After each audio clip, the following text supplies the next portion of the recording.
So in 2000, the Clay Mathematical Institute announced the Millennium Problems. It's basically 7 problems that were so hard no one had been able to figure them out over hundreds of years of math. If anyone could come up with a solution to one of these problems or prove that there was no solution, they would get $1 million. And right now, only one of them has been solved. One of the remaining problems is this, P versus NP. We'll get into that, what it actually means a little bit later, but for now you can just know it's a really hard problem. So according to a press release from the Clay Institute in 2010, the prizes were conceived to record some of the most difficult problems with which mathematicians were grappling at the turn of the second millennium, to elevate in the consciousness of the general public the fact that in mathematics the frontier is still open and abounds in important unsolved problems. Which is basically just a way of saying these are really hard problems, there's still stuff to do out there in math, so everyone let's get involved and try and solve some stuff.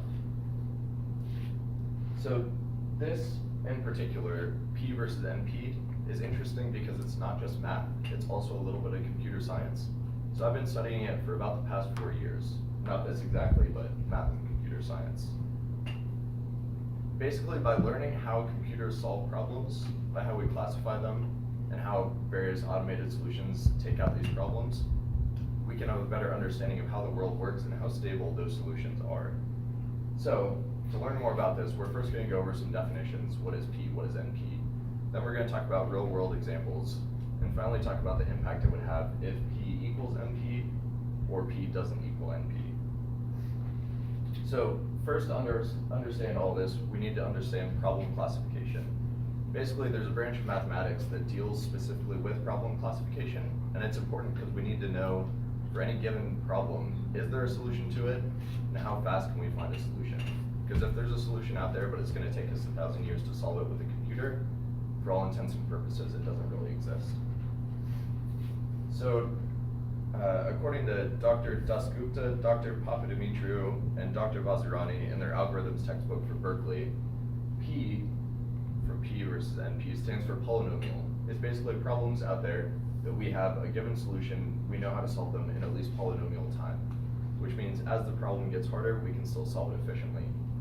NP, however, stands for non-deterministic polynomial time, which is a fancy way of saying we can check something, like if we have a right answer, we can check it really quickly, but we can't solve it really quickly.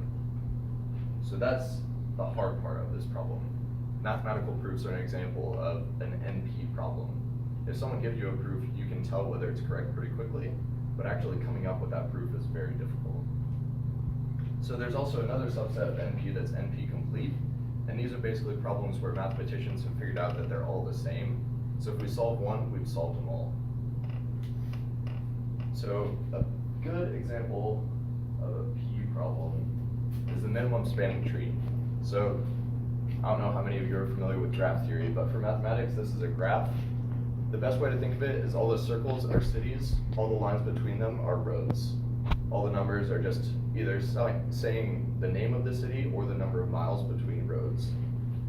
So the minimum spanning tree for a graph is you pick each of these edges with the smallest weights so that every city is connected. And it's just a way to tell whether or not a graph is connected. Because if we had some vertex out here that's not connected, that has significance for a lot of graph theory things. So the minimum spanning tree can be found linearly. So it's basically based on the number of vertices. You just need to add one edge to reduce the number of components, the number of connected components. And if you can find a minimum spanning tree, you know it's connected. Sudoku, on the other hand, is an example of an NP problem. So if someone gives you a solved Sudoku puzzle, you can check it very quickly. Just go through all the columns, go through all the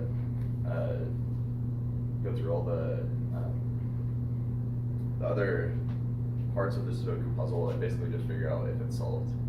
But it's really hard to solve it, and especially as you go from a 9x9 to a 20x20, a 30x30, the difficulty of solving actually goes up exponentially. So in terms of a real life example, a long time ago, there was this town in Germany called Königsberg. Bridges of Königsberg is this famous math problem. We've talked about it in discrete math before. And basically, people wanted to figure out if there was a way that you could walk along each of these bridges exactly once, just so you could see kind of the whole area. Because it was in this beautiful park, they wanted to see the whole area. People always claimed that they could solve it, but when they were given a map, they never actually could. So a famous mathematician figured out a very easy way to determine if you can visit every edge on a graph. It's called the Euler path. So that's an example of a problem that is classified as a P problem. You can solve it in polynomial time. You basically need to figure out if the graph is connected, and if the degree of each vertex is less than 2.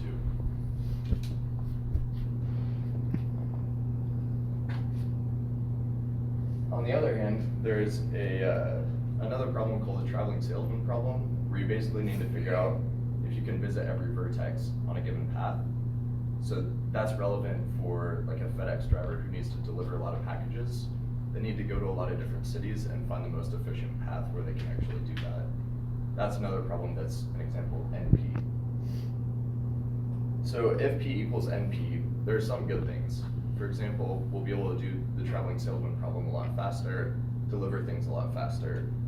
However, there are also things like RSA encryption, which basically allow for public banking that would be broken.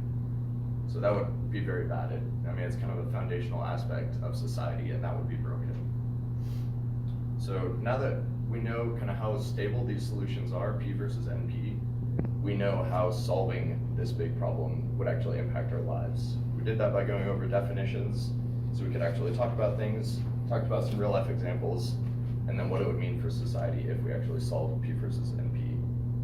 So obviously not all of us are probably going to solve a millennial problem, but it is pretty cool that we can at least understand it.